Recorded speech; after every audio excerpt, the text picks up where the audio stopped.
ಬುಡಿದ ಜೋಕುಲು ಬರೀ ಒಂಜಿ ನೆಮ್ಮದಿ ಕುಚಿಟ್ಟುಲ್ಲೇರು ಒಯ್ಟ ಬಣ್ಣಲ ಒಂಜಿ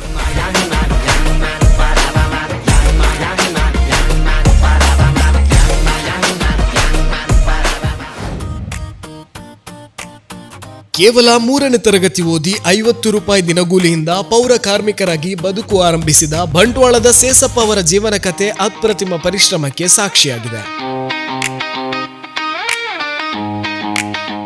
ಆರಂಭದ ದಿನಗಳಲ್ಲಿ ವೈಯಕ್ತಿಕ ಸಂಕಷ್ಟಗಳಿಂದ ಕುಡಿತದ ಚಟಕ್ಕೆ ಒಳಗಾಗಿದ್ದ ಅವರು ಪೊಲೀಸ್ ಅಧಿಕಾರಿಯೊಬ್ಬರ ಮಾತಿಗೆ ಬೆಲೆ ನೀಡಿ 2005ರಲ್ಲಿ ವ್ಯಸನವನ್ನ ಸಂಪೂರ್ಣವಾಗಿ ತ್ಯಜಿಸಿ ಬದುಕಿನ ದಿಕ್ಕನ್ನೇ ಬದಲಿಸಿಕೊಂಡರು. ತಂದೆಯ ನಿಧನದ ಸಂದರ್ಭದಲ್ಲಿ ಅಂತ್ಯ ಸಂಸ್ಕಾರಕ್ಕೂ ಹಣವಿಲ್ಲದೆ ತಾವೊಬ್ಬರೇ ಮೃತದೇಹವನ್ನು ಹೊತ್ತು ಸಾಗಿಸಿದ ಕೈಘಟನೆ ಅವರಲ್ಲಿ ಅಪಾರ ಆತ್ಮಸ್ಥೈರ್ಯವನ್ನು ತುಂಬಿತ್ತು. ಇಂದಿಗೂ ಮುಂಜಾನೆ 5 ಗಂಟೆಯಿಂದಲೇ ರಸ್ತೆ ಸ್ವಚ್ಛತೆ ಹಾಗೂ ಕಸದ ವಾಹನ ಚಾಲನೆಯಲ್ಲಿ ತೊಡಗುವ ಅವರು ಮಧ್ಯಾಹ್ನದ ನಂತರ ಹೈನುಗಾರಿಕೆ ಮತ್ತು ಕೃಷಿ ಕೆಲಸಗಳಲ್ಲೂ ಸಕ್ರಿಯವಾಗಿ ದುಡಿಯುತ್ತಿದ್ದಾರೆ.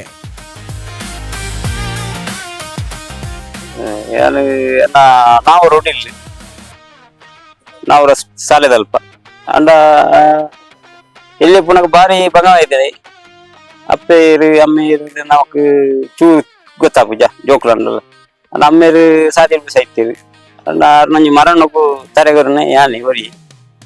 ಐತರ ಇತರ ಹತ್ರ ಇತ್ತೆ ಒಂಜಿ ಅಮ್ಮೇರು ಒಂಜಿ ಮಣ್ಣು ಮಾಡ್ತೇವೆ ಇತ್ತೆ ದೇವದೇವನ ಪುರ ಆರಾಧನೆ ಅಂತ ಇತ್ತೆ ಒಂಜಿ ನರವನ್ ಲೆಕ್ಕ ಉಲ್ಲೆ. ದೈವದ ಮೇಲಿನ ಅಚಲ ನಂಬಿಕೆ ಮತ್ತು ಪ್ರಾಮಾಣಿಕ ದುಡಿಮೆಯಿಂದ ಆರ್ಥಿಕವಾಗಿ ಸದೃಢರಾಗಿರುವ ಸೇಸಪ್ಪ ಇಂದು ಸ್ವಂತ ಫಾರ್ಚುನರ್ ಕಾರ್ನಲ್ಲಿ ಕರ್ತವ್ಯಕ್ಕೆ ಬರುವ ಮಟ್ಟಕ್ಕೆ ಬೆಳೆದಿದ್ದರೂ ತಮ್ಮ ವಿನಮ್ರತೆಯನ್ನು ಉಳಿಸಿಕೊಂಡಿದ್ದಾರೆ. ಅವರ ಈ ಕಾಯಕ ನಿಷ್ಠೆಯ ಪಯಣ ಯಾವುದೇ ಕೆಲಸ ಸಣ್ಣದಲ್ಲ ಮತ್ತು ಸತತ ಪರಿಶ್ರಮಕ್ಕೆ ಎಂದಿಗೂ ಸೋಲಿಲ್ಲ ಎಂಬುದಕ್ಕೆ ದೊಡ್ಡ ನಿದರ್ಶನವಾಗಿದೆ. ಬಂಟ್ವಾಳ ಪುರಸಭೆ ಬಿಟ್ಟು ಬೇಲೆ ತಿಪ್ಪುಣ ಸ್ವಲ್ಪ ತಾಜಿಟ್ಟು ಬೇಲೆ ಸೇರಿದೆ ಅಂಡ ಬಾರಿ ಬಡಪತ್ತರು ಇತ್ತ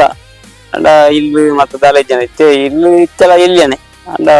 ಎಲ್ಲ ಜಾಗ ಒಂಜಿ ದೈವ ಉಂಡು ಅನ್ಪುಣ ಅವು ಗೊತ್ತನೇ ಇರ್ಲಿ ಅಂಡ ಅವೇನು ಪೊರ್ಲು ಮಾಡ್ತಾನೆ ಸುರುಟ್ಟು ಏನು ಪೊರ್ಲು ಮಾಡ್ತಿದ್ದು ಇತ್ತ ಒಂಜಿ 5 ವರ್ಷ ಆಂಡು ಏನಾನ ಈ ನೆಕ್ಕು ಮಲ್ಪರ ಈ ಅಂತನಾದ್ರು